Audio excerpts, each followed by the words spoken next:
Hey guys, it's Tricia from Antidote. So today I'm going to talk about what you guys are going to do now that you've decided to go ahead and have a colonic and you've made your appointment. Okay, so this is for my first time colonic getterers, not a real word. But what I need you to do first is you're going to fill out your paperwork. So somewhere along the screen you're going to see a button that says initial consultation paperwork. So there's some crazy questions on here. If you don't have the answer, don't worry, but print this off, fill it out, and bring it in. If for some reason you don't have a printer, if you can just come about 10 minutes early to your appointment so that you can fill this out, okay? And again, if you don't have the answers to everything, we'll go through it together. Okay. I want you to watch this video in its entirety because I'm going to kind of explain everything that we do so that when you get in here for your procedure, we can kind of just move and get you right on the table and spend that good quality time here on the table. I want to tell you a little bit about what to do before the colonic. So one, again, most important, fill out your paperwork. We need your health history.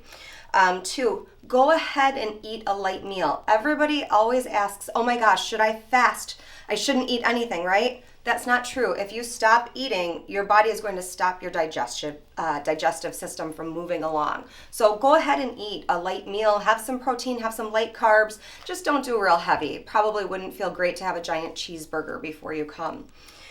Make sure that you're hydrated. Go ahead, drink that water, as I want people to do all the time, no matter what.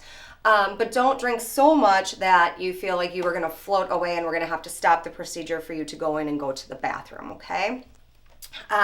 Wear comfortable clothes. So this is, you're going to be taking your lowers off, but you'll be here with your uppers on. Go ahead and wear, people ask all the time about socks. Do I wear socks? Go ahead and wear socks if you want. Don't wear them if you don't want. Doesn't matter, but go ahead and make sure you're still in something comfortable. So how this works once you're actually in the room. You're going to come in, you're going to go use the bathroom, okay, and it's your private bathroom while you're here. You're going to come back out. We have a table. The table is right here. There's a towel on the table. You're going to already have your lowers off. You're going to drape the towel over you. Okay, you're going to start with laying on your side facing the wall. We're going to put the scope in you. Again, the scope is only about this big. We're going to go through about 5 tanks of water. With that, only about a gallon and a half actually goes in you. It's an ebb and flow the whole time. Your body is what pushes everything out of you, okay? So it's the peristalsis from your colon. Peristalsis is that movement when you swallow your food and everything works its way to your belly and then down through your intestines. That's what's pushing the waste out. So we cannot suck it out of you. Your body is what has to push it out, okay? So you're going to be laying on your back. We're going to massage your belly to help that, get out that fermented carbs, putrefied waste. You're going to go back onto your side. We're going to drain you a little bit more. And then we'll take the scope out and then you get to head into the bathroom and expel the rest of everything else. Again, don't worry when you go to the bathroom. Everything, once we take the scope out, everything closes up. You're not going to leak on your way there, okay? So I just want to give you a quick rundown of what actually occurs when you're on the table. You'll be on the table anywhere from 20 to 40 minutes depending on what is coming out of you. We can tell also where the water is and what is coming out based on, sometimes it's round balls. That tends to be a little bit further down the line. Sometimes it's a nice long tube. That tends to be your transverse colon that runs across your abdomen. And then if it's very liquidy, that is from closer to where your cecum is, where your small intestines meets up with the large intestines, okay? So that way you know kind of where we are in the system. So now that you've had the colonic, we do want you to follow a dietary plan. That's a super simple dietary plan for life, okay? This makes you healthy. We want you to have good fiber, between 25 and 35 grams of fiber a day. I prefer that not to come from gluten, though. I prefer it to come from more like ancient grains. We want you to have healthy fats. Avocados have a lot of fiber, which is great, but healthy fats such as olive oil, don't cook with your olive oil. Just use that to drizzle on salads and things like that. Nuts and seeds are great, provided they are more of a raw form versus a roasted form. Fermented foods, I've talked about that before with the probiotic level. So it has to be like a raw sauerkraut, kimchi, your sauerkraut that's cooked in a can at the grocery store, that won't work. It's got to be a raw version. So kefir, sometimes you have to be careful. They can add a little too much sugar to kefir. And so just kind of be aware of that.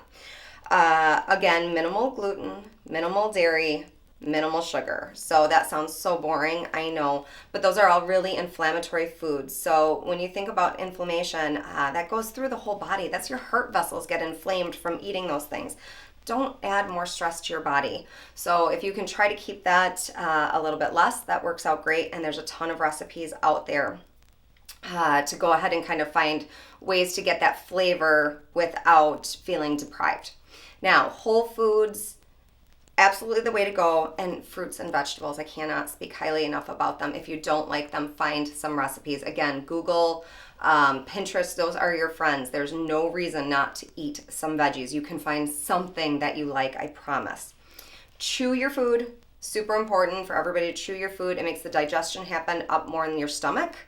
And then it also, when you chew, it releases enzymes that help break everything down more up high in your stomach, so that when it gets down to your lower intestines, your body just has to absorb the nutrients instead of trying to digest everything to push it out. Drink your water. I am not even a big fan of water, so I have to put things in it. So usually lemon, ginger, and cucumber is a really good combination. Oranges with cinnamon sticks. Do fun things to your water. Do herbal teas, okay? So your body can't push this junk out if you are not hydrated enough. Also, your liver cannot clean your blood as well, which is a big deal when you really think about it. So that's, get your hydration in, and then also minimal caffeine. So caffeine dehydrates the body.